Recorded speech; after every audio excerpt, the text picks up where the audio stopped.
Hello everyone, welcome back to the Hypergamous Journey, and at this channel we talk about dating advice for women 55 and older from a hypergamous lens. Hypergamy is dating up, marrying, partnering with someone, a man of a higher socio-economic level. I'm just on this Florence Scovel Shin thing, okay? So bear with me, it's just resonating right here in my spirit. Today I'd like to talk about fear. Fear, and we know we're in fear. Our body tells us when we're in fear, but the fear comes because of a thought or thoughts that we're having about a certain thing, person, event, situation, and it causes a bodily reaction. And if you are grounded in your body, you know where the feeling is. It's maybe centered in a certain place, or you may feel it all over your body. So for me, it kind of centers around my stomach, that little womb, stomach below the navel area. So I was feeling fear based on my reconnection with a hypergamous man that I've known for quite a while and that I used to date. And one of the things was about rejection by him, that he wouldn't want to be in relationship with me that would lead toward marriage. And I had told him a couple of months back, maybe November, December, maybe even January, that I was dating for marriage. And he was like, oh, okay. And as a friend, he was just like, okay, cool. And he's a friend, and he still is a friend. But I've decided unilaterally myself, he knows nothing about this decision, that he's a candidate for marriage, and that he is in my dating rotation. I talked about rotational dating or roster dating for mature women, and he's in that rotation. And if he doesn't respond in a way that makes me think he's interested through his behavior and not a discussion, so I'm deliberately withholding discussion about marriage and a long distance relationship, because he's the masculine energy man and I'm the feminine energy woman, and I just want to see what happens authentically, what happens naturally, because I know that if he's interested in a relationship with me, he's going to behave like he wants that, and he's a very verbal person, so he's going to bring it up eventually. I just have to not focus on him and put him in the rotation. That's why you have rotational dating. You're dating more than one man. You're not sleeping with them, but you're just getting to know them, becoming friends with them. And if that's all they want is sex from you, well, sex from you, then they're going to drop off. If that's all they want is that your cookies, they're going to drop off. And no discussion is needed. So I want to talk about fear. So I was fearing rejection. It's like, well, this is what I want. Do I talk about it with him? Do I let him know that this is what I want? And all of that is, my desired outcome, my result. All of that is male energy, male indoctrination. It's results oriented, and we all know that love and all of that is a feeling. You can't talk anybody into loving you. You can't talk anybody into liking you. You can barely talk anybody into doing something your way, even though it might be the best way. You just barely can do that. So that's a skill in itself. But I'm not having conversations with him about marriage and all of that stuff. I'm just going to embody it and believe that the energy that I'm giving out to him and men in my roster, the ones that are hypergamous, either they want that energy or they don't. They want to get married or they don't. And it's not personal, because I want the person who wants me. I want the person who feels and desires like I'm the best thing since sliced bread. I'm the best thing that's walked into their life. So that's the man that I want, where he thinks I'm the best for him. So on page 76,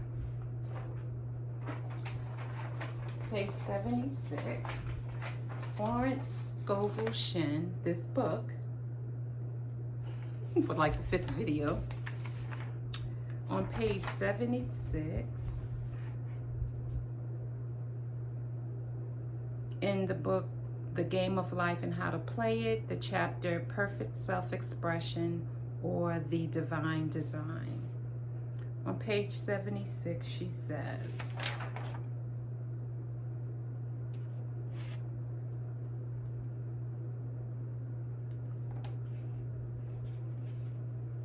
I wrote it down.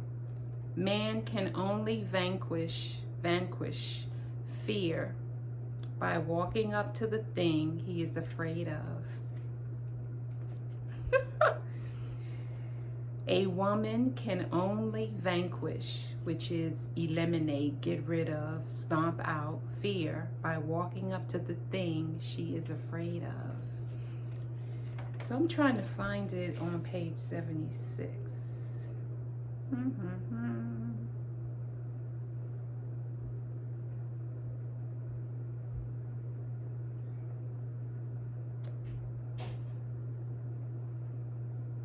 So she uses a biblical example.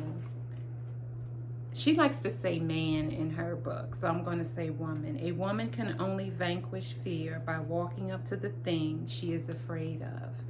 So when I was thinking about my hypergamous friend that I've known for almost 10 years and reconnecting with him on a romantic level based on something that I decided to do and not have a male energy discussion about it with him. And I'm not opposed to discussing it with him, I just am determined not to initiate the discussion, which is different. I am not going to initiate the discussion, but I'm going to embody what a feminine woman feels like inside of my body, and then that energy will emanate to him and the other men who are on my roster, the other hypergamous men. Well, really all the men that are on my roster, because I have one who's hypergamous and 2 who are hypergamy. So anyway, she says again, a woman can only vanquish fear by walking up to the thing she is afraid of. So I was afraid of, I was afraid of rejection by the hypergamous men. Thoughts like,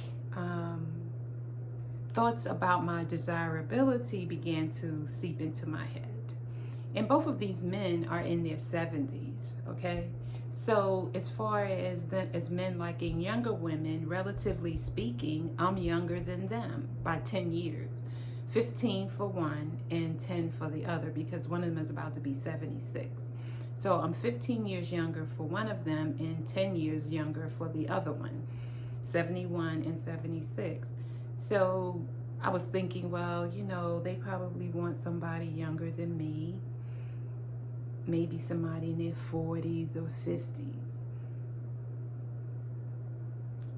These women, you know, they don't have all the lines in their faces like I do. Their skin is glowy and dewy. You know, they have long hair, whether it's theirs or not. They don't have all the smile lines on their faces and, you know, all of the lines that I do. What else? They're slimmer than me, and I'm not even that big. They're slimmer than me. So all of these things were around my desirability, my physicality. These were my thoughts, which led to the fear and the butterflies and the pain, anxiety pains in my stomach based on these thoughts that I was having. So that was my fear. But she says, walk up to the thing that you're fearful of. So I ask myself, well, how do I walk up to these thoughts? And it's like, you just gotta face them. You know, you gotta face the thoughts. It's like, well, where does this stuff come from? Society, science, you know, that's just the way men are wired.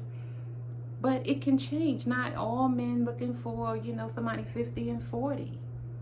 I have a friend who she says she's been married 5 years now. She's 66. So she got married when she was 61 and her husband was 69, 68, because I think he's 72. She's 66, he's 72. What is that? 6-year difference. So if they've been married 5 years, she's 61. So she got married when she was 61 and he was 66. So it happens. If it happened for her, it can happen for me. And I said, well, you know, how did that happen for her? She's an attractive woman, and, you know, she's not conventionally, you know, American standard, you know, European standard attractive. But heck, neither am I. But, you know, so she's not like some drop dead gorgeous chick. But what she does have is that very, very, very feminine energy. She's very feminine, very girly, just, you know, that way naturally, like a Southern belle. She's like a Southern belle. I mean, as close to Southern belle as I know. And I'm from the concrete jungle, so she like a Southern belle to me. So I had to face my fear. And all of those things were just fearful thoughts. It was like, just like really negative thoughts that translated into fear, that I don't measure up. And when I really break it down, I'm not good enough. It's like fear that I'm not good enough, that I won't be chosen. It's like, hell, they ain't got to choose me. I can choose them. And then they get to choose me, right? That's the way I see it anyway. So you have to walk up to your fear. The other thing she says is that on page 49, again, we're keeping with the spirit of fear. That's the topic. Fear. On page 49. 49. Page 49. She says, I am asked so often by my students, how can I get rid of fear? I reply, by walking up to the thing you are afraid of. For example, the lion takes its fierceness from your fear. Walk up to the lion and he will disappear. Run away and he runs after you. How the lion, I have shown in previous chapters, how the lion of lack disappeared when the individual spent money fearlessly, showing faith that God was his supply and therefore unfailing. I will read that again. I am asked so often by my students, how can I get rid of fear? I reply, by walking up to the thing you are afraid of. The lion takes its fierceness from your fear. I walk up to the lion and he will disappear. Run away and the lion runs after you. So what I take away from that is that I have a couple of lions. The lion that I'm not good enough. The lion that I'm not desirable. The lion that I am too old to date. The lion that no one would want to date me and marry me hypergamously. All of that causes fear. So I can run away, which means to me, I can run away from the lion or the fear and it will just chase me, or I can stand my ground, look it in the eye, the lion of fear, desirability, I'm not good enough. Look them in the eye and say, get thee behind me, because I'm in control here. I'm the head boss, and you're not going to run me away. And in that, remember I talked about in the last video about saying your affirmations over and over and over again, silently and or audibly, out loud, with quietness but determination. That's what she said, Florence Scovel Shinn. So that's what I do. I am not going to let those lions of fear, the lion of fear, get in the way, because she says there are only two emotions, love and fear, and everything else is a version or a version of those two emotions, love or fear. So basically anything negative is about fear, and I just boil all of my fears down to, 2 or 3 words. They're all based in I'm not good enough. Period. That's it. They're all based in I'm not good enough. But to hell with that, because I am. I'm on my hypergamous journey and it's working out for me. I see signs of it. The dates I'm getting, the people I'm meeting, and it's all good. It's all good. We gonna get there, girl. We gonna get there together. So if you like this video, any of my others, please like, subscribe, share, and go to Amazon and check out the statement journals. I got one that I really like. I'm going to get it and bring it on. It's 8.5 by 11, and it's titled I Paint My Life in Color, and it has this red nail polish that's fallen and spilled over, and I just really like that one, so I'm going to get that one, and it's an 8.5 by 11. So thank you for watching, and I will see you in the next video. Bye.